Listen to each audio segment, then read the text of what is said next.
बहुत मायने रखता है इंग्लिश। समझ में आएगी नहीं आएगा ये बहुत। और अगर सीजीएल में चले गए तो फिर इंग्लिश मैथ है ये है। समझ में आएगा कि नहीं? फिर उसमें जीएस केवल आएगा कि आपको हिला के कहां लेके चल जाए, पीटी तक। वहां पर डिसिप्लिन में रहिए आप लोग, अनडिसिप्लिन नहीं कीजिएगा। हम आपसे ये उम्मीद करते हैं, वरना आप हमसे उम्मीद मत कीजिएगा। डिसिप्लिन नहीं तोड़ना चाहिए, ठीक है। अब चलिए, आज फर्स्ट क्लास है, सर को क्लास करिए, बाकी सब रेगुलर टाइम से हो जाएगा, ठीक है। Thank you very much, sir. Good evening to all of you. How is the जोश? जोश आई है ना? कोई नहीं, जोश तो हाई होना चाहिए। इसमें से कितने ऐसे स्टूडेंट होंगे जिन्होंने एसएससी सीएचएसएल का एग्जाम पहले दिया है? अच्छा, बाकी लोग नहीं, पहली बार आप लोग दे रहे हैं। Have you any idea about how many candidates are appear in CHSL exam last year? The data is 30 lakh.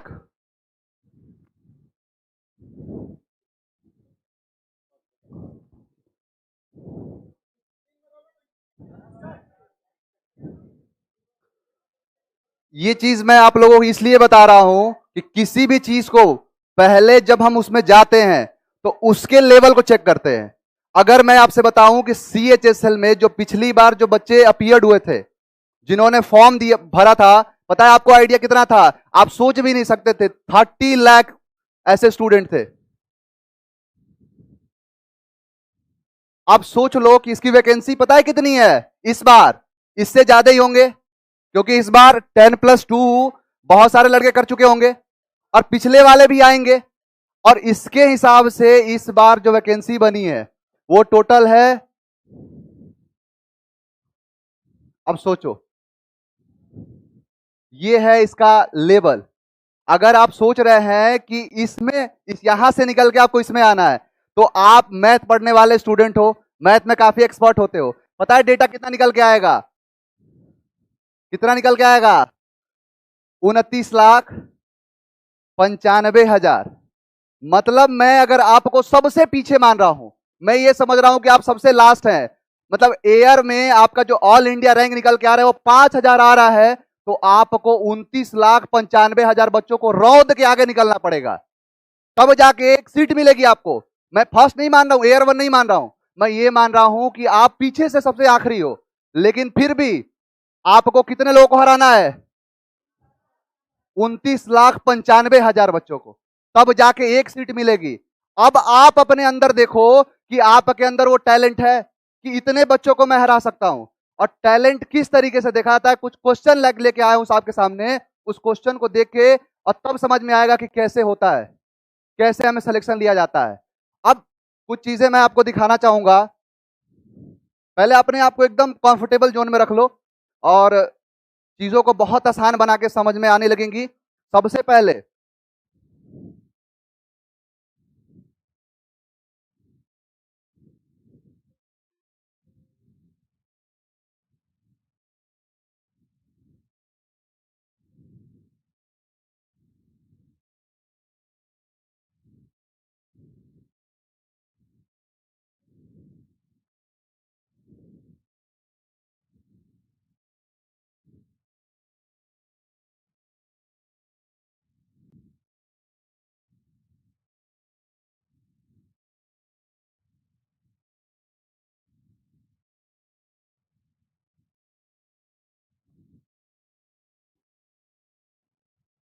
और ऐसे कितने स्टूडेंट हैं जो इंग्लिश पूरा मतलब कंप्लीट इंग्लिश पढ़ चुके हैं?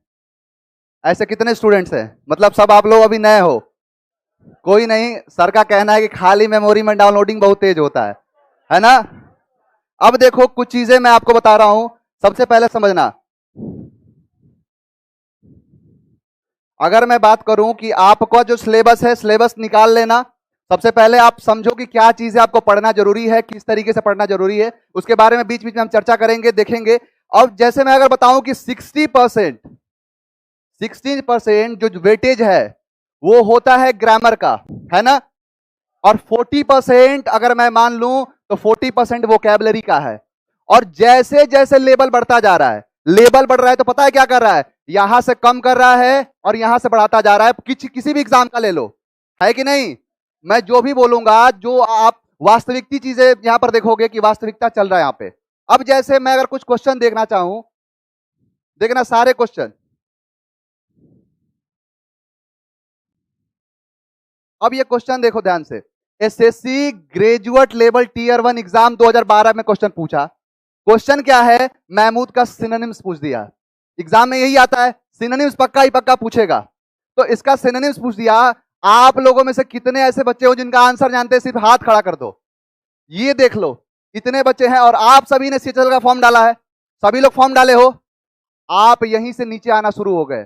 जो 29,95,000 बच्चों को हराना था, आप अपने क्लास में जो 500-600 की भीड़ है उसी को नहीं हरा पा रहे हो।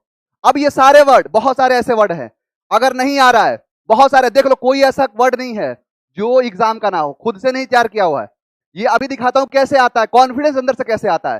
क्योंकि जब आप यहां पर आज से ये चीज मानो कि मुझे हराना शुरू कर देना है, और हराना से शुरू करना शुरू कर दोगे कि मुझे हराना ही हराना है, तो आज अपने पड़ोसी को, आज अपने दोस्तों को हराओगे, और कल एग्जाम में तो यही काम है, हराना है कि नहीं? हराना ही तो है हमें आगे चल के। अब देखो ये सारे वर्ड आप अब तुरंत, जैसे खत्म करूंगा तुरंत उसके बाद आप बताना शुरू कर दोगे क्या आंसर होगा। जैसे हम डेली का शेड्यूल रखे, डेली हम सबसे पहले एग्जाम में, एग्जाम के हिसाब से जो सिलेबस कंप्लीट करेंगे, उसको कंप्लीट करने की तरफ सबसे पहले आने वाले 10 दिन तक सिर्फ 10 वोकैब करेंगे डेली क्लास में। और वो जो वोकैब होगा जीवन में कभी भूल कर दिखा देना। अगर जीवन में कभी भूल गए तो फिर समझ लेना कि आप मेडिकली सही नहीं हो। यहां से कुछ खाली है, इसकी वजह से नहीं याद है वो, मैं वादा करता हूं आपसे। अब इस कड़ी में देखते हैं पहला वर्ड है महमूद, जो अभी लेके आया था। अभी देखता हूं कैसे नहीं आता है। महमूद गजनवी का नाम सुना है? महमूद गजनवी भारत पर जब आक्रमण किया था, बहुत विशाल सेना थी उसकी, विशाल सेना के साथ आक्रमण किया था, और लाखों जो सोने के सिक्के थे, सोने थे, जिसमें आपने सुना होगा सोमनाथ मंदिर पे आक्रमण हुआ था, ऐसी चीजें थी। तो वहां से ये एक वर्ड बना है महमूद, विशाल सेना। उसकी जो सेना में सबसे बड़ी बड़ी हाथियां थी, उनका नाम था महमूद। उसी से ये वर्ड लिया गया है। महमूद का मतलब होता है विशाल। जब भी ये वर्ड आपको दिखेगा, दिमाग में क्या दिखना चाहिए कि बहुत बड़ी सेना, विशाल। महमूद एक हाथी की प्रजाति है जो बड़ी, मतलब उसकी हाइट बहुत बड़ी होती है, और वहीं से लिया गया है। तो महमूद का मतलब क्या हो गया? विशाल। नेक्स्ट वर्ड देखो, हॉस्टाइल। हॉस्टाइल का मतलब होता है दुश्मनी। हॉस्टाइल का मतलब होता है आपसी रंजस या फिर किसी से लड़ाई। तो हॉस्टाइल, हॉस्टल, हॉस्टाइल, हॉस्टल, यानी हॉस्टल में जो लोग रहते हैं उनकी आपस में क्या होती है? लड़ाई। बहुत सारे इसके वर्ड बनेंगे, अभी एक एक वर्ड करते जाओ, फिर दिखाऊंगा आपको कि कैसे आप खुद बोलोगे कि कोई ऐसा वर्ड नहीं होगा जिसके 10 सिनोनिम्स आपको पता ना हो। और यही वोकैबुलरी है कि जो एग्जाम का लेवल बढ़ रहा है, उसमें बाहर होने लड़के जो बाहर हो रहे हैं, उन्हीं का रीजन है। अगर मैं आपसे बताऊं कि आप टीयर 1 का एग्जाम पहले दोगे, सीएचएसएल टीयर 1, इंग्लिश का इंपॉर्टेंस समझा रहा हूं। एसएससी के अंदर बहुत सारे एग्जाम होते हैं, लेकिन सबसे वरीयता दी जाती है इंग्लिश को। जैसे अगर सीएचएसएल का एग्जाम हम देखें तो उसमें आपको 25 नंबर का आता है maths, 25 number reasoning, 25 number GS, और 25 नंबर इंग्लिश आता है। लेकिन जैसे आप मेंस जाओगे सिर्फ और सिर्फ इंग्लिश आएगी। सीजीएल का एग्जाम जाओ, सीजीएल के एग्जाम में 25-25 नंबर होगा। जैसे मेंस जाओगे 200 नंबर की इंग्लिश, 200 नंबर का मैथ। सीपीओ में जाओ 25-25 क्वेश्चन होंगे, लेकिन जैसे मेंस में जाओगे सिर्फ 200 नंबर के आते हैं, और उसी से सिलेक्शन हो जाता है, कंधे पे 2 स्टार लग जाते हैं। वैसे क्वेश्चन दिखाऊंगा कि सीपीओ क्वेश्चन की धज्जियां कैसे उड़ाई जाती है। अब देखो, हॉस्टाइल का मतलब क्या हो गया? महमूद का मतलब क्या हो गया? नेक्स्ट है हाइपरबोल।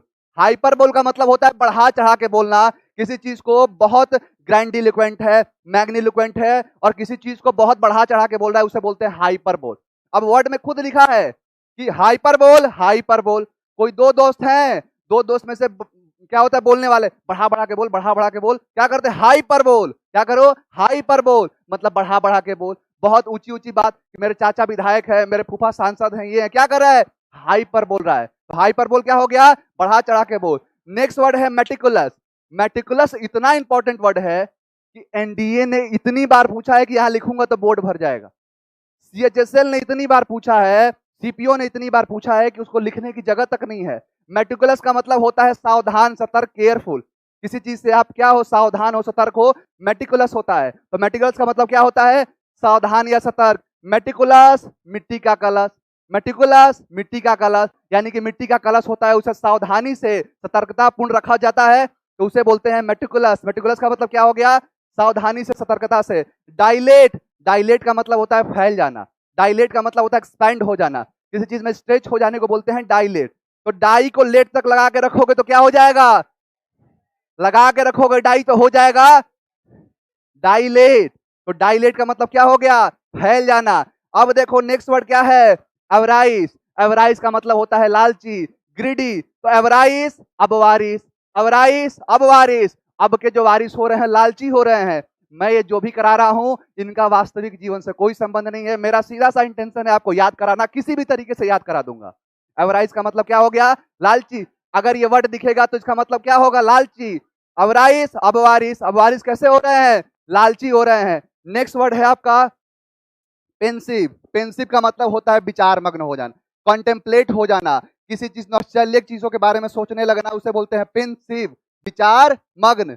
तो पेन से शिव, अगर पेन से शिव जी की स्केच को बनाना शुरू करोगे तो क्या हो जाओगे, ध्यान मग्न हो जाओगे, कॉन्टेम्पलेट हो जाओगे। तो ध्यान मग्न हो जाने को क्या बोलेंगे, पेंसिव। तो पेंसिव का मतलब क्या हो गया, विचार मग्न। नेक्स्ट वर्ड देखो, नेक्स्ट वर्ड है लुसिडिटी। लुसिडिटी का मतलब होता है स्पष्टता, कोई भी बात करो स्पष्ट करो, तो क्या हो जाएगा लुसिडिटी। लुसिडिटी लुसी दीदी, लुसिडिटी लुसी दीदी, यानी लुसी दीदी कैसी है, सारी बातें स्पष्ट कहती है। तो लुसिडिटी में क्या दिखेगा, लुसी दीदी। तो लुसी दीदी क्या करती है, उनके अंदर क्या है, स्पष्टता है, यानी स्पष्ट बातें करती है, क्लियरिटी लगाती है, क्लियर करती है। नेक्स्ट वर्ड है आपका सुपरफिशियल। तीन वर्ड होते हैं, बड़े ध्यान से देखना, कंफ्यूजन की कैटेगरी में डाल देता है। सुपरफिशियल, सुपरसिलियस और सुपरफ्लस। सुपरसिलियस का मतलब होता है घमंडी, एरोगेंट, हॉटी। ये सारे वर्ड कराऊंगा, ऐसा नहीं है, सारे वर्ड कराऊंगा। सुपरसिलियस का मतलब होता है घमंडी, सुपरफिशियल का मतलब होता है छिछला। छिछला का मतलब क्या होता है कि जो जैसे समुद्र तल से, जैसे मालदीव को ले लो, तो मालदीव समुद्र तल से ज्यादा ऊंचा नहीं है, वहां पानी कैसा होता है, छिछला पानी होता है। तो सुपरफिशियल, सुपरफिशियल नॉलेज है, बोलते हैं ना किसी को कि सुपरफिशियल नॉलेज है, मतलब छिछला नॉलेज है, थोड़ा बहुत नॉलेज है, उसे बोलते हैं सुपरफिशियल। और एक होता है सुपरफ्लस, जरूरत से ज्यादा। जैसे नाउन में आप पढ़ोगे, अभी देखते जाओ, तो सुपरफिशियल का मतलब क्या हो गया, छिछला। तो सुपरफिश कहाँ छिछले पानी में रहती है, बोलोगे नहीं। सुपरफिश का मतलब जो बड़ी बड़ी फिश हैं, वेल हो गई, शार्क हो गई, क्या वो छिछले पानी में रहती हैं, नहीं रहती हैं, डीप वाटर में रहती है। तो सुपरफिशियल का मतलब क्या हो गया, छिछला। नेक्स्ट वर्ड देखो, नेक्स्ट वर्ड है स्टबबर्न। स्टबबर्न का मतलब होता है ढीठ, अक्खड़, हेडस्ट्रॉन्ग, यानी कि जो कैसा हो, आपको लग रहा होगा ना कि सर बहुत ज्यादा बोल रहे हैं, मतलब जो एक एक वर्ड के बहुत सारे सिनोनिम्स बता रहे हैं, सर बहुत जानता है, सर बहुत ज्यादा जानते हैं। कुछ दिन रुक जाओ, आज डेट कौन सी है, 8 मार्च, आज 8 मार्च है, राष्ट्रीय महिला दिवस है ना। आज के दिन याद रखना, और मैं आपसे सिर्फ अगले महीने 8 तारीख को मिलूंगा, आप खुद बताना कि सर अंदर से कॉन्फिडेंस आ रहा है कि नहीं। इंग्लिश इतना डराता है बच्चों को कि लोग किस्मत मान लेते हैं कि इंग्लिश सर पढ़ेंगे नहीं। हम भारत में रहते हैं, ऊपर से है बिहार, बिहार में कभी इंग्लिश को बढ़ावा दिया ही नहीं गया है ना। पास हो तो भी दिक्कत नहीं है, नंबर ज्यादा हो तो भी फर्क नहीं पड़ता, कम हो तो भी फर्क नहीं पड़ता है, ऐसा। तो उसी की वजह से उनका फायदा उठाता एग्जाम। अगर जैसे यूपीएससी में बिहार के जो लाल ने जो कमाल किया है, वैसे हर जगह से कमाल करेंगे, सिर्फ अंग्रेजी बढ़िया हो जाए तो। अंग्रेजी का इतना इंपॉर्टेंस है, लड़का जो है डरता है कि सर अंग्रेजी है, हटाइए इसको। अब देखो आज से डरना बंद कर दो, कॉन्फिडेंस देखो कैसे आता है। स्टबबर्न का मतलब होता है ढीठ, ढीठ हो, हेडस्ट्रॉन्ग हो। स्टबबर्न, डिस्टर्बन, जब से बॉर्न हुआ है, बॉर्न का मतलब पैदा, जब से पैदा हुआ तब से डिस्टर्ब करता है, क्यों, क्योंकि ढीठ है, स्टबबर्न है, हेडस्ट्रॉन्ग है। तो स्टबबर्न का मतलब क्या हो गया, जिद्दी। चलो आ जाओ, देखते हैं कि याद हुआ कि नहीं। 10 जो डेली आपको मैं बता रहा हूं, डेली ऐसे चलेगा, और जैसे आपका 10 दिन कंप्लीट हो जाए, क्योंकि आप ये नई चीजें देख रहे हो, और नई चीजों को अचानक से बढ़ा के दे देंगे, दिमाग काम करना बंद कर देगा। डेली 10 करेंगे, और जैसे 10 दिन होगा डेली 20 करेंगे। वन वर्ड देख समझेंगे, इडियम फ्रेजेस समझेंगे। अब देखो कि पहला वर्ड है महमूद। महमूद का मतलब क्या होता है, महमूद का मतलब क्या होगा, हॉस्टाइल। हॉस्टल वालों की क्या होती है आपस में, हाइपर बोल, बढ़ा चढ़ा के बोल। मेटिकुलस, सावधानी से, मिट्टी का कलश। पहली बार देखे होगे वर्ड, अब देखो डाइलेट, डाई को लगा दोगे लेट तक क्या हो जाएगा? अवराइस, अब के वारिस, अवराइस अब के वारिस, अब के वारिस लालची हो रहे हैं। छोटे बच्चे से जाके बोलोगे कि मुझे जरा बिस्कुट देना, नहीं देगा, बोलेगा ना मैं नहीं दूंगा। तो क्या है? अवराइस अब के वारिस। कैसे हो रहे हैं? पेंसिव, विचार मग्न हो गया। बहुत सारे इसके वर्ड होंगे। अब देखो ल्यूसिडिटी, स्पष्टता, सुपरफिशियल, छिछला, सैलो, स्टबर्न, डिस्टर्बन। जब से पैदा हो तब से। चलो आ जाओ देखते हैं कि एग्जाम की क्या हैसियत है। बड़े ध्यान समझ। महमूद का मतलब क्या होता है? विशाल। अभी देखो दिक्कत करेगा, लेकिन जैसे अगर ये वर्ड तैयार हो जाएंगे दिक्कत नहीं होगी। तो महमूद का मतलब क्या हो गया? इसका देख लो, ये कंबाइंड ग्रेजुएट लेवल का मतलब होता है सीजीएल। सीजीएल के एग्जाम में 2012 का क्वेश्चन है, 12 में पूछा गया क्वेश्चन। अब देखो नेक्स्ट क्या है? नेक्स्ट है हाइपरबोल, बढ़ा चढ़ा के बोल। अब देखो डेकोरेशन, क्या हो गया? डेकोरेशन नहीं होगा, लिमिटेशन नहीं होगा। अभी मैं आपको सॉल्व करना नहीं सिखा रहा हूं, लेकिन अब तो दिमाग कुछ चल रहा है। अब तो ऑप्शन पे कुछ लड़ाई हो रही है। पहले तो समझ में ही नहीं आता था क्या होगा, लेकिन अब चल रहा है। इसका मतलब इसका आंसर जो होगा एक्सेजरेशन हो जा। नेक्स्ट वर्ड देखो, जितने वर्ड किए। अब क्या है? हॉस्टाइल, दुश्मनी। हॉस्टाइल मतलब पुअर, मतलब गरीब होता है, इतना तो पता है। अब देखो एंटागोनिस्ट, एंटा एक रूट वर्ड है, जब दिखाता है तो विपरीत चीजों को दिखा देता है। रूट वर्ड भी कराया जाएगा आपको। इसका मतलब क्या हो गया? एंटागोनिस्ट। नेक्स्ट वर्ड है मेटिकुलस। मेटिकुलस का क्या? हार्ड वर्किंग कर दो। मैं हार्ड वर्किंग करूंगा, ये नहीं होगा सर। केयरफुल होगा। किसका क्वेश्चन है? एसएससी का क्वेश्चन है। और चीजें रिपीट होके ही आती हैं। अगर आप देखोगे आज के एग्जाम में बहुत सारी चीजें आप नहीं सीखोगे। आज जो पढ़ोगे, जो आप जिस जिस तरीके से पढ़ रहे हो, ये आपका एक तरीके का एग्जाम ले रहा हूं मैं कि आपको कितना पता है। 8 मार्च का दिन है और नेक्स्ट महीने में 8 अप्रैल को मिलेंगे और देखेंगे कि हाँ कुछ तो सीखा है। अब देखो डायलेट का मतलब क्या हो जाएगा? स्पिन होगा। वीकेंड मतलब कमजोर होता है। वाइडन का मतलब चौड़ा, फैला देना। ऑप्शन क्या हो गया? वाइडन। नेक्स्ट वर्ड देखो, अब राइस का मतलब होता है लालची। समझ में आ रहा है? अब क्या कर दो? ग्रीड आ जाएगा। तो ग्रीड का मतलब होता है लालच, ग्रीडी। नेक्स्ट वर्ड देखो पेंसिव, देख लो ये पेंसिव का मतलब होता है विचार मग्न। अब देखो रिलक्टेंट है, अनहैप्पी तो नहीं होगा, सर काट दिया। अब देखो प्रीसाइज मतलब होता है छोटा करना। कॉन्टेम्पलेट, अभी पहला दिन है लेकिन आपको ये वाला वर्ड भी आएगा। इस वाले वर्ड को भी आपको कराया जाएगा कि कॉन्टेम्पलेट का मतलब होता है कि विचार करना। कौन से टेंपल में जाए इसके लिए विचार किया जा रहा है, कॉन्टेम्पलेट हो गया। अब देखो नेक्स्ट वर्ड क्या है? लूसिडिटी, स्पष्टता, क्लियरिटी। क्या होगा? क्लियरिटी। अभी धीरे धीरे समझते जाओगे। नेक्स्ट वर्ड क्या है आपके सामने? सुपरफिशियल। आ रहा है अंदर से कॉन्फिडेंस। अब देखो आगे स्टबर्न। अब इसका मतलब तो पता है सर, लेकिन ये नहीं पता चल रहा है। इसका आंसर होगा कैलस, कठोर। कैसा है? कठोर। धीरे धीरे कराऊंगा मैं। अब देखो इतना तो वो कैब में रहा। अब एक बात बताओ कि जैसे आपको 10 वो कैब कराया, अगर डेली ऐसे वो कैब 30-30 कराने लगा तो कॉन्फिडेंस कहां जाएगा? किसी भी एग्जाम में बैठोगे तो अपनी ऐतिहासिकता सिद्ध तो कर दोगे ना। अब देखो और क्वेश्चन दिखाता हूं, ये तो वो कैब था। अब ग्रामर का तूफान दिखाता हूं। देखो आपके सामने कहां है? सिलेक्शन ऑफिसर कमर्शियल ऑडिट 2001 का क्वेश्चन है। यही क्वेश्चन रिपीट होकर आपके एग्जाम में आएगा। और क्वेश्चन देखो स्टाफ सिलेक्शन कमीशन 2010 में क्वेश्चन पूछा है। समझ में कुछ नहीं आ रहा है सर क्या होगा? अभी समझ में आने लगेगा। देखो इतना बड़ा क्वेश्चन है। सीडीएस ने 2017 में क्वेश्चन पूछा ये, और सीडीएस का एग्जाम पता है कौन लेता है? यूपीएससी। उसी के क्वेश्चन एनडीए में आते हैं, उसी क्वेश्चन सीजीएल में आते हैं, सीपीओ में आते हैं।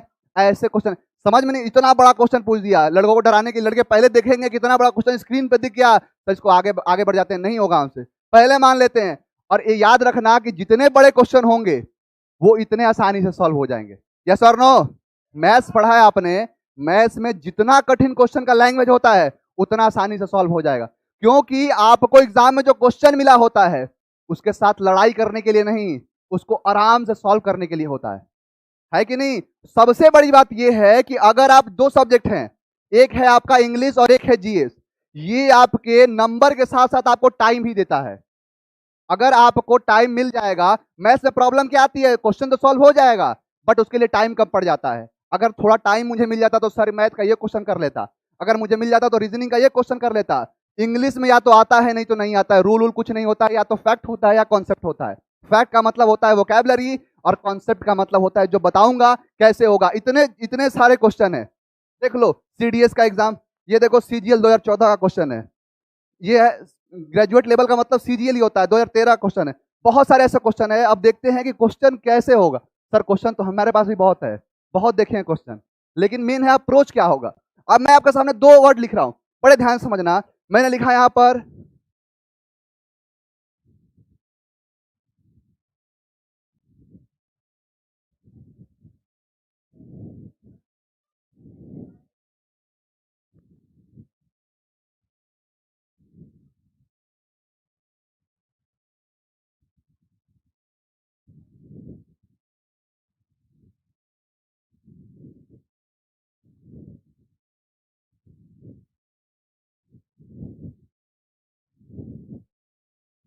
अगर मैं पूछूं आपसे क्वेश्चन नंबर ए है, क्वेश्चन नंबर बी है, कौन सा सही है? सभी का आंसर ए है, यस और नो? सभी का आंसर ए है। आ गया कॉन्फिडेंस नीचे, क्योंकि बहुत सारे ऐसे लड़के हैं जिन्हें मैं पढ़ाया हूं, वो रट्टा मार जाते हैं, क्वेश्चन का आंसर तक रट लिए हैं। और बोलचाल की भाषा में सबसे बड़ी बात क्या है कि अंग्रेजी जो है वो किताबों से हमने पढ़ा है और किताब लिखे हैं अंग्रेज। अब कोई अंग्रेज जब भारत में आएगा तो वो इस तरीके से, आपने इतिहास में पढ़ा होगा, इस तरीके से इतिहास बताया गया है कि सबको ये लगे कि हमारे हिंदुस्तानी कमजोर थे। लेकिन जब आपको एक्चुअल इतिहास निकालना है तो इंडिविजुअल पढ़ना शुरू कर दो, आपको पता चल जाएगा कि इतिहास क्या है। अब ये क्वेश्चन देखा, क्या आपको लगता है कि ऐसा क्वेश्चन अगर इतना आसान होता तो मैं ऐसे डिस्कस करता? वही पहले दिन के क्लास में कभी नहीं करता। अब समझो, लड़के बोल देते हैं you are better than me. अब इसका मतलब क्या है? आपको अगर दुनिया में कुछ भी बोलना है, कुछ भी बोलना है, मैं हमेशा एक चीज जरूर बताऊंगा कि आप ये पढ़ते हो तो क्यों पढ़ते हो, क्या इसके बिना पढ़े कुछ नहीं हो सकता है? आप कुछ भी बोलोगे, आप अपने जीवन में कुछ भी बोलोगे, हमेशा याद रखना कि ये होगा ही होगा, इसके बिना कुछ नहीं बोल सकते हो। अभी मैं बताऊंगा कि पढ़ते क्यों है। ऐसा नहीं है कि आया शुरू किया और सीधे नाउन हेडिंग लिखो। नाउन किसे कहते हैं? 5 तरीके के नाउन होते हैं, ये हमारे किताबों तक सीमित रहता है, एग्जाम में जाता है दिमाग। अब देखो क्वेश्चन में गलती आपने कहा किया, किस तरीके से गलती, आपने रट्टा मार लिया। आपने सुना होगा बोलचाल की भाषा में, कितना भी निकालना चाहो थोड़ा बहुत रह जाएगा, क्योंकि वो चीजें दिमाग में अपना घर बना ली है। अब जैसे क्या था, you are better than me, कोई भी सेंटेंस होगा उसके अंदर एक सब्जेक्ट होगा, एक वर्ब होगा। ये क्या है सर, पहली बार देख रहे हो? ये या तो ऑब्जेक्ट है या कॉम्प्लीमेंट है। बहुत सारे लोग लिख देते हैं ऑब्जेक्ट। क्या एक सेंटेंस में सिर्फ ऑब्जेक्ट ही हो सकता है? कॉम्प्लीमेंट भी हो सकता है। अब क्वेश्चन क्या था? क्वेश्चन क्या है? You are better than me. अब ये बताओ ये क्या है? आर क्या है? आर एक मेन वर्ब है, समझना, अभी समझ में आ जाएगा। एक वर्ब है ये। बेटर देन मी क्या है सर? ऑब्जेक्ट है। लड़के तो बोल दिए कि सर ऑब्जेक्ट की जगह पर है, आपने लिखा सब्जेक्ट के बाद वर्ब, वर्ब के बाद ऑब्जेक्ट, लेकिन आपने इसकी टेक्निकलिटीज को नहीं समझा। देन एक ऐसा कंजंक्शन है, याद रखना, आज से गलती होगी नहीं। देन एक ऐसा कंजंक्शन है जिसके पहले, देन के पहले अगर सब्जेक्ट होगा, मतलब क्या है कि देन से पहले अगर सब्जेक्ट है तो देन के बाद क्या होगा? देन से पहले अगर ऑब्जेक्ट है तो देन के बाद क्या होगा? ऑब्जेक्ट। क्वेश्चन क्या था? You are better than, than से पहले क्या है तो देन के बाद क्या होगा? ऑब्जेक्ट होगा। याद रख लेना एक चीज कि देन से पहले जो सब्जेक्ट है तो देन के बाद, देन से पहले ऑब्जेक्ट तो देन के बाद, हमेशा ये चीज होगा। तो देन से पहले अगर सब्जेक्ट है तो देन के बाद सर मी एक ऑब्जेक्ट होता है। आई का ऑब्जेक्ट क्या होता है?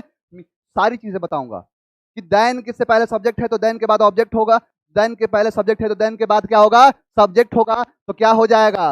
आई। क्या होगा? आई। बहुत सारे लोग गलती करते हैं, बोलने में गलती करते हैं, लेकिन बोलने में तो माफी मिल जाती है, एग्जाम में अगर गलती करोगे तो नंबर कटता है, और एक एक नंबर से लाखों लोग पीछे चले जाते हैं। आज किसी दोस्त के पास जाना और बनाना कि you are better than me, बोलना क्या गलती, बोला सही तो है। उसी दिन से अपने अंदर कॉन्फिडेंस लेना, हल्का सा मुस्कुराना, बोलना चलो एग्जाम में मुलाकात होगी तुमसे। यहां से आता है कॉन्फिडेंस। बीट करना शुरू कर दोगे तो अंदर एक आ जाएगा विनिंग एटीट्यूड, और यही तो करना है। यहां आज 5 लोगों को हराएं तो 5 लाख की भीड़ वहां इंतजार कर रही है। और 5 लाख नहीं, कितने लोगों की भीड़, 29,95,000 लोगों की भीड़ इंतजार कर रही है वहां पे। एक एक को रौंदना शुरू कर दो आज से। देखो अब जैसे मैंने क्या बोला, अब मन में चल रहा होगा सर ऑब्जेक्ट वाला भी एक एग्जांपल दे दीजिए। अब समझो,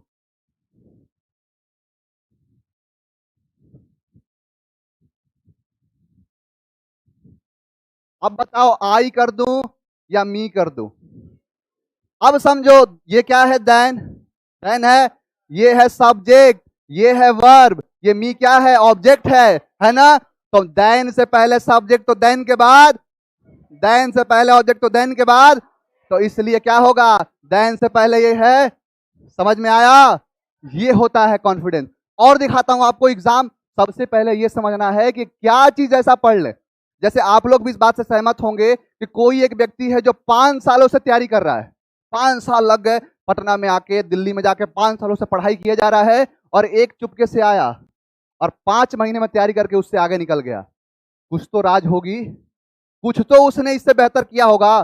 सेलेक्ट ये भी हो जाते हैं, ऐसा नहीं है। मेहनत करना कभी भी व्यर्थ नहीं जाता है। अगर ये निकला है 5 महीने में, डिफरेंस देख रहे हो कितना है, इसका मतलब ये है कि उसने उस पर मेहनत किया है कि एग्जाम में क्वेश्चन आता कहां से है, एग्जाम में पूछता कैसे है क्वेश्चन। अब जैसे समझना, मैंने लिखा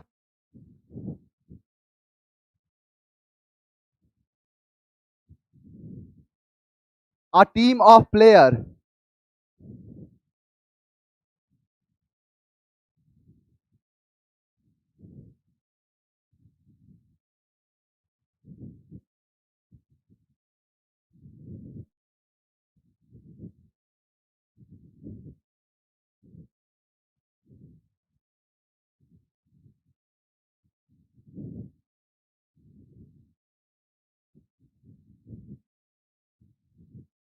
तीन ऑप्शन है आपके सामने, बताओ ए बी सी।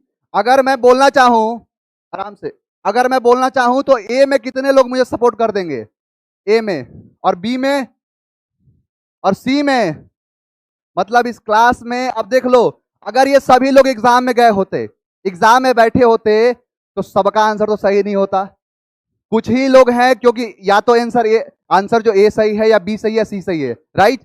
वो किसी एक का आंसर सही होगा, कुछ एक पर्टिकुलर जो परसेंटेज बनेगा उनका आंसर सही होगा।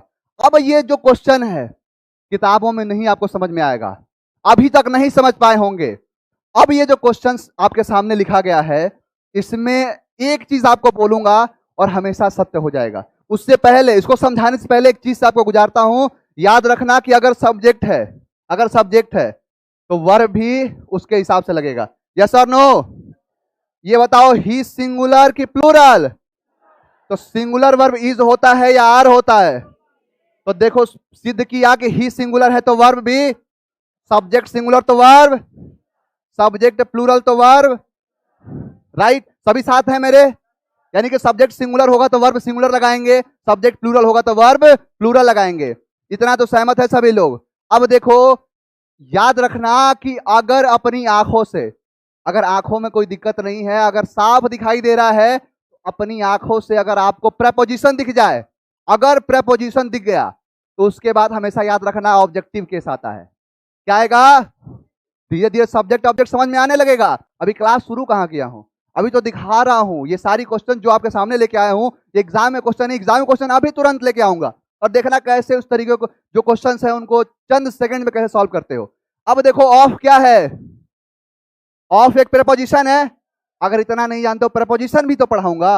ऑफ एक प्रेपोजिशन है, तो प्रेपोजिशन के बाद मैंने क्या बोला, क्या आएगा, क्या आएगा, ऑब्जेक्ट। और मुझे बताओ कि ऑब्जेक्ट के हिसाब से वर्ब लगाते हैं या सब्जेक्ट के हिसाब से, सब्जेक्ट के हिसाब से वर्ब लगाते हैं। अभी दिखाया कि सब्जेक्ट सिंगुलर तो वर्ब, सब्जेक्ट प्लूरल तो वर्ब, दिखाया अभी। तो अब मुझे बताओ कि सर ये तो सब्जेक्ट नहीं है, सर ये सब्जेक्ट नहीं है, और जब ये सब्जेक्ट नहीं है तो सब्जेक्ट है कौन। तो इसके पहले आप बताओ, अ टीम लिखा है, अ टीम सिंगुलर है या प्लूरल है, सिंगुलर है या प्लूरल है। कुछ बच्चे बोल रहे हैं सिंगुलर भी है, कुछ बच्चे बोल रहे हैं प्लूरल भी है। ये किसके लिए आता है? तो सिंगुलर हुआ, तो सब्जेक्ट सिंगुलर तो वर्ब सिंगुलर, सब्जेक्ट सिंगुलर तो वर्ब। बहुत सारे बच्चे ऑप्शन सी में हाथ उठाए थे, समझ में आया? यानी कि सब्जेक्ट के हिसाब से हम वर्ब लगाएंगे। अब सर फंस गया है प्लेयर में और प्लेयर्स में। आप मुझे बताओ कि टीम क्या एक इंडिया टीम नहीं है? इंडिया टीम में प्लेयर है कि प्लेयर्स हैं? क्या है? तो प्लेयर होगा कि प्लेयर्स होगा? तो क्या लगा इसमें? काट दिया। अब ऑप्शन आपका बी करेक्ट हो गया। और याद रखना, कभी भी अगर कभी भी अलग अलग चीजों में से निकाल के हम रखते हैं, अलग अलग चीजों में से निकाल के हम एक को रखते हैं, तो आने वाला जो भी ऑब्जेक्ट होगा वो प्लूरल होगा। अभी समझ में नहीं आया होगा।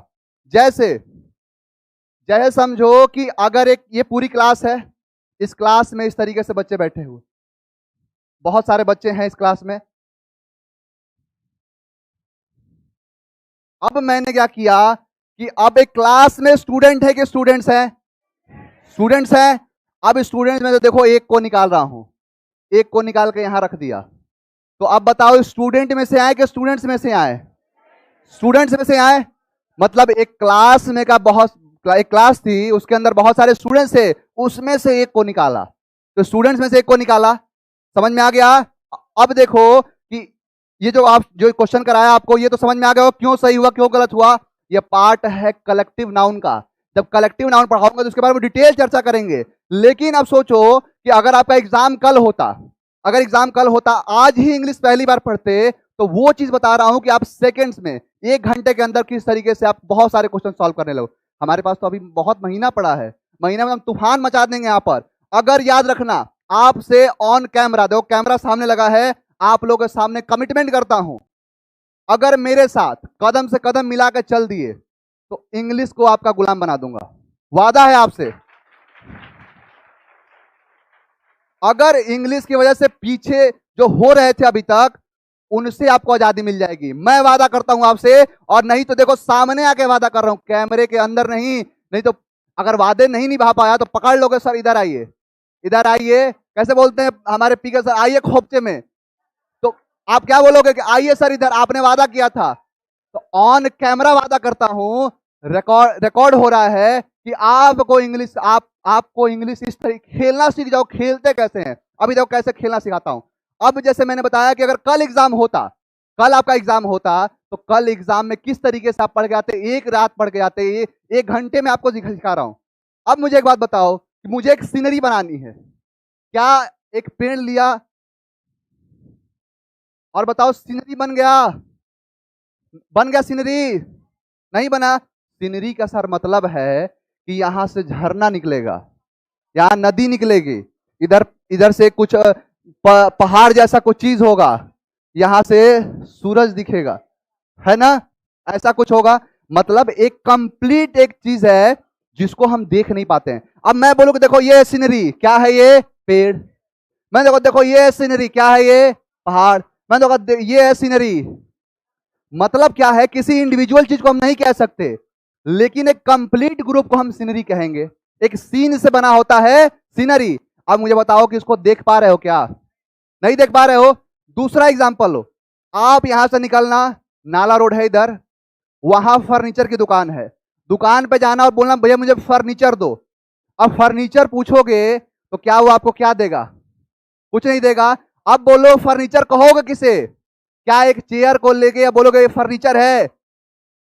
अगर दुकानदार चेयर लिए, बोला लो भैया फर्नीचर, फर्नीचर है, वो तो चेयर है। बोला लो भैया टेबल, तो टेबल है, फर्नीचर है कि वो टेबल है? यानी कहने का मतलब यह है कि अगर फर्नीचर होगा, अगर कोई फर्नीचर की दुकान है तो वहां पर टेबल होगा, चेयर होगा, बहुत सारी चीजें, डाइनिंग टेबल होंगे, बहुत सारी चीजें होंगी। तो उन कंप्लीट ग्रुप को हम क्या कहते हैं? फर्नीचर।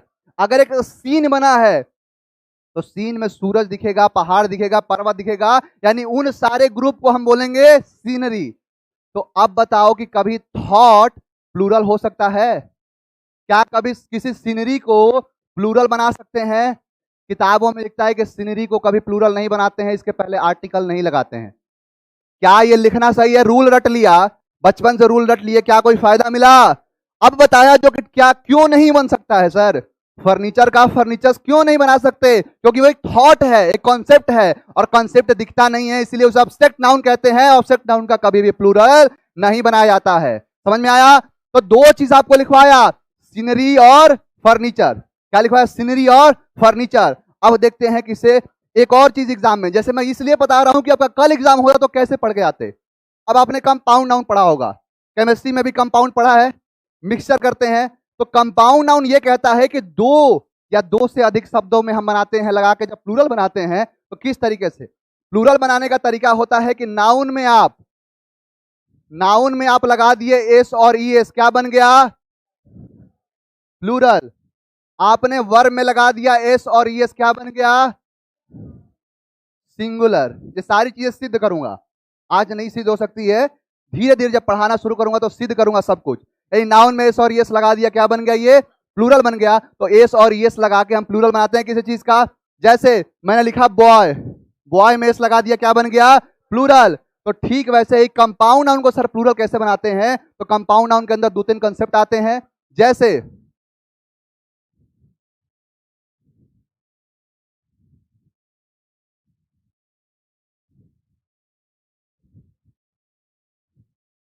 अब समझना कि कुछ ऐसे शब्द होते हैं जो दो शब्दों से मिलके बना होता है।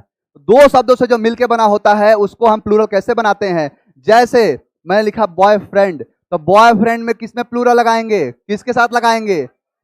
ये एग्जाम्पल इसलिए देता हूं क्योंकि आपको हमेशा के लिए याद हो जाए, और कोई इंटेंशन मेरा नहीं है, गलत इंटेंशन नहीं है मेरा, बस याद कराना है। इंग्लिश को जब जब इंग्लिश पे अपना अधिकार जमाना है तो हर एक उसके रूल से हमें गुजरना पड़ेगा। हर सब चीज, जितनी चीजें हैं वो हमारे दिमाग में होनी चाहिए। तो इसके मेन शब्द में लगाते हैं प्लूरल या फिर लास्ट शब्दों में लगाते हैं प्लूरल, याद रहेगा। मेन शब्द या फिर लास्ट शब्दों में, मेन शब्द ना समझ में आए लास्ट तो याद रहेगा, लास्ट में लगा देंगे। अब देखो मैंने क्या बताया, अ टीम ऑफ, क्या प्लेयर होगा या प्लेयर्स होगा? प्लेयर्स होगा, क्योंकि ऑब्जेक्ट है, और एक टीम में क्या होंगे? प्लेयर्स होंगे। अ टीम ऑफ प्लेयर क्या होगा? इज। किसके हिसाब से? इसके हिसाब से। A team of player is playing होगा। अब देखो ऑफ के बाद से कोई मतलब है, मेन शब्द क्या निकल के आ रहा है? पहले वाला। अब मैंने क्या यहां पर लिख दिया? Mother in law. अब मुझे इसका सर प्लूरल बनाना है। आपने बताया है कि इससे कोई, इसके बाद से कोई मतलब नहीं होता है। मेन शब्द क्या हो गया? क्या करना पड़ेगा? मदर्स इन लॉ, क्योंकि इसमें बनाया गया है। जो पहले वाला क्या था? लास्ट शब्द में, और इसके बाद, यानी आपको सीधा से याद रखना है कि प्रेपोजिशन से पहले वाले शब्द में जो करना है, जैसे करना है कर सकते हो। प्रेपोजिशन के बाद वाले शब्द से मतलब नहीं है। जितना बताया अभी दिमाग में है। अब एग्जाम के क्वेश्चन की धज्जियां उड़ाते हैं, देखो कैसे। अब समझो, देखो किसका है? ऑडिट 2001 का नॉर्मल क्वेश्चन है, 2001 आएगा, आपके एग्जाम में आएगा। अब देखो लिखा है कि knowledge of at least 2 languages, knowledge of at least 2 languages. Of के बाद से कोई मतलब है? मेन सब्जेक्ट क्या है? नॉलेज है। तो सर यहां आर क्या कर रहा है? आर को काट देंगे, इज होगा। दिमाग बाउंस नहीं मार रहा है ना? बहुत नॉर्मल चीज बता रहा हूं, पहले दिन में समझा रहा हूं। यानी आर नहीं सर, यहाँ पे आर नहीं, क्या होगा सर? इज होगा। नेक्स्ट क्वेश्चन देखो, नेक्स्ट क्वेश्चन किसका है? स्टाफ सिलेक्शन कमीशन 2010 का क्वेश्चन है, रिपीट होके आता है। अब देखो, अ पेयर ऑफ शूज, वर लिखा, क्या लिखा है? वर लिखा है। ऑफ के बाद से कोई मतलब है? ऑफ से पहले वाले शब्द से सर मतलब होता है, और अ पेयर ऑफ शूज है तो यहां वर नहीं, क्या होगा? और आप लोग अगर यकीन ना आए तो इन क्वेश्चन को रीचेक कर सकते हो कि सर पता नहीं माहौल बनाने के लिए कुछ भी लिख दिए हैं, आप चेक कर लेना। अब देखो, this stamp is only one of the design. अब समझना, एक कॉन्सेप्ट आपको बताया कि ओनली वन ऑफ द, जैसे मैंने क्या बोला कि this stamp is only one of the, जैसे अगर ये क्लास चल रहा है, मैं एक टीचर हूं, तो आई एम, अब जैसे मुझे बहुत सारे टीचर्स हैं, उनमें बताओ टीचर्स में से निकलेंगे या फिर टीचर में से निकलेगा? बहुत सारे टीचर्स में से एक टीचर, तो हमेशा क्या होगा? बहुत सारे चीजों में से, क्राउड से निकाल के। अभी वो ग्रुप बताया था ना, अब धीरे समझ जाओगे। अब यहाँ पे क्या है? अ स्टैम्प, दिस स्टैम्प, यानी यह stamp is only one of the design. अब ऑफ द डिजाइन कर दिया है, यानी ऑफ द बहुत सारे डिजाइन हैं, जैसे समझ लो ऐसे व्यवहारिक ज्ञान में सिखाता हूं कि ऐसे बहुत सारे डिजाइन हैं। इस डिजाइन में से मैंने क्या किया, इस डिजाइन में से मैंने एक निकाला और मैंने क्या बोला कि ये जो स्टैंप है यह है ओनली वन है ऑफ द डिजाइन या डिजाइन। बहुत सारे डिजाइन में से एक है, तो बहुत सारों में से एक है तो क्या होगा, डिजाइन होगा कि डिजाइंस होगा। समझ में आया, बी पार्ट में एरर है, डिजाइन नहीं क्या होगा। समझ में आ रहा है ना, बहुत नॉर्मल तरीके से समझा रहा हूं। अब देखो नेक्स्ट क्या है, one of the most widely spread bad habit किया है।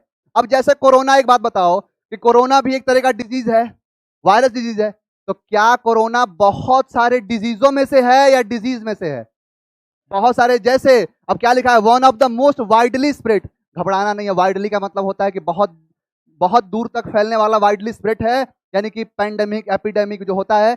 अब उसमें से ये समझ लो कि एक हैबिट है, क्या एक कोरोना एक बैड हैबिट में से है, किसी के अंदर एक बुरी आदत है कि वो लेट नाइट तक जगता है।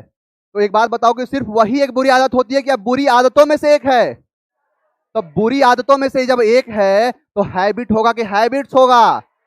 क्या लिखा हुआ है, one of the most widely spread bad habit. अब यहां इज देखो, इज अब बच्चे क्या देखेंगे, हैबिट्स लगे, यहाँ हैबिट्स लगाएगा, उसके बाद आर कर देगा। खेल रहे हो कि नहीं इंग्लिश के साथ, देखो खेलना अभी नहीं आ रहा होगा, धीरे धीरे सीख जाओगे। यानी वन है, सब्जेक्ट क्या है, यहाँ ऑफ लगा है, ऑफ के बाद से कोई मतलब नहीं है, ऑफ से पहले से मतलब है। वन है तो सब्जेक्ट क्या है, वर्ब, सब्जेक्ट सिंगुलर है तो वर्ब सिंगुलर लगेगा। लेकिन one of the most widely spread bad habit, अब जैसे देखो ये बहुत सारी हैबिट्स हैं, बहुत सारी हैबिट्स हैं, इनमें से कोई एक हैबिट को मैंने निकाल लिया, तो हैबिटों में से, आदतों में से निकला है या आदत में से निकला है। ये बहुत सारे स्टूडेंट हैं, उनमें से एक को निकाल लिया, तो स्टूडेंट में से निकाला कि स्टूडेंट्स में से निकाला, स्टूडेंट्स में से निकाला, तो क्या हो गया, one of the most widely spread bad habit is the use of tobacco. यानी जो तंबाकू खाने वाले लोग होते हैं, या फिर तंबाकू खाना बुरी आदतों में से एक है या बुरी आदत में से एक है, बहुत आदतों में से एक। समझ में आ रहा है ना। आगे देखो, सीडीएस एग्जाम 2015 रिसेंटली पूछा है क्वेश्चन, क्या, Tagore was one of the greatest poet. Tagore एक कवि हैं, तो जैसे समझ लो, एक बार बार इसलिए बोलता हूं कि आप धीरे धीरे समझ, पहली बार चीज समझ में नहीं आती है। अब जैसे ये बहुत सारे पोएट्स हैं, अब बताओ पोएट होगा कि पोएट्स होगा, पोएट्स होगा। अब पोएट में से देखो एक हम टैगोर जी को निकाल दिए, अब बताओ पोएट में से निकाला कि पोएट्स में से निकाला। सीडीएस का एग्जाम, सीडीएस में पूछा हुआ क्वेश्चन है ये। अब देखो यूपीएससी के क्वेश्चन की धज्जियां उड़ा रहे हो तो सीजीएल वालों के क्या करोगे। यहीं से आ गया विनिंग एटीट्यूड। देखो और दिखाता हूं, सीजीएल टीयर सेकंड का मतलब क्या होता है, मेंस का एग्जाम। और सीजीएल का मेंस 2016 का रिसेंटली क्वेश्चन है, क्योंकि आप सबको पता है कि एक एग्जाम होने में बहुत टाइम लग जाता है।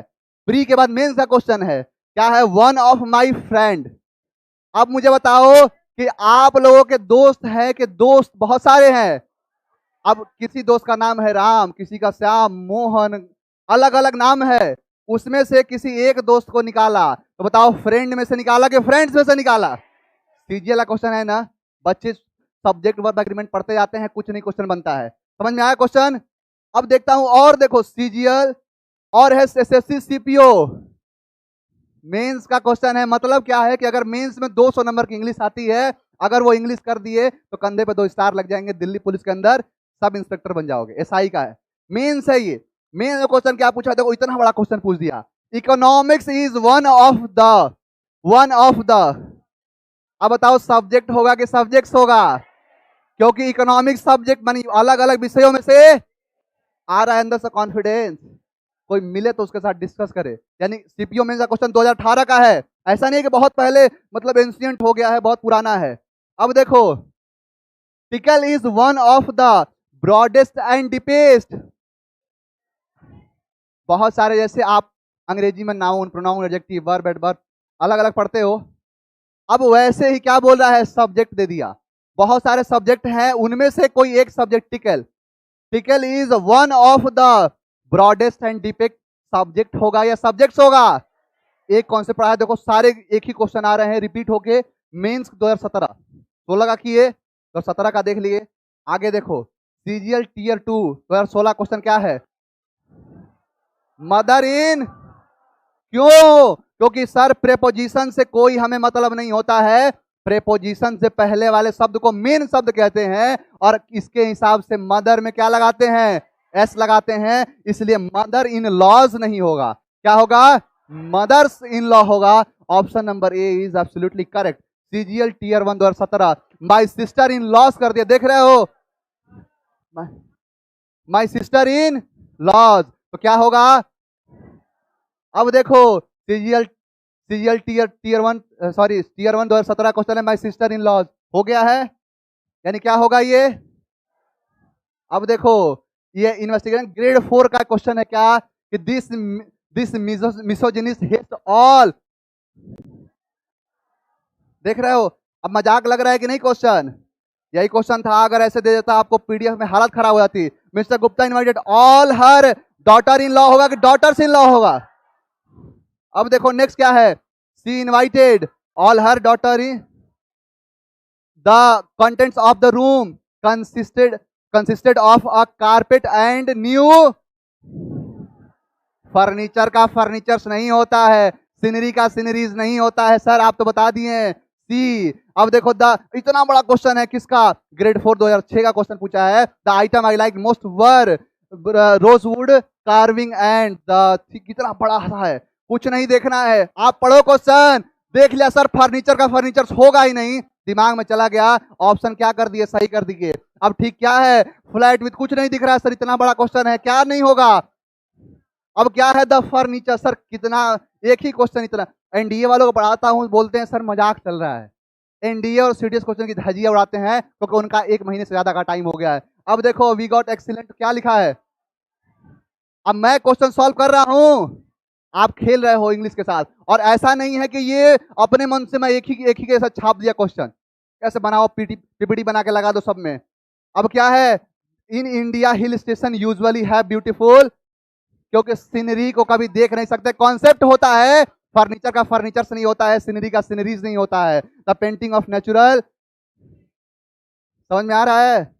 अब देखो there are young beautiful furnitures कर दिया सर, सीडीएस एग्जाम 2011 क्वेश्चन है, इसलिए क्या होगा, फर्नीचर नहीं होगा। Recently I visit Kashmir and found the sceneries, देखो एक ही क्वेश्चन घूम फिर के क्या आ रहा है, ही लाइक्स द, यही था, मजा आया? आप मुझे बताओ, थैंक यू वेरी मच। अब मुझे एक बात बताओ, क्या अगर ऐसे ही सर पढ़ने को मिल जाए, सर ऐसे ही हमें समझने को मिल जाए, तो अंग्रेजी में तूफान पैदा कर दोगे कि नहीं? आप मतलब कॉन्फिडेंस ही सब कुछ होता है, अगर कॉन्फिडेंस होता है तो लोग एवरेस्ट पर चढ़ जाते हैं, ये तो CHSL है, किसकी क्या वैसियत, किसी क्या औकात। तो चलिए, thank you very much for attending this session.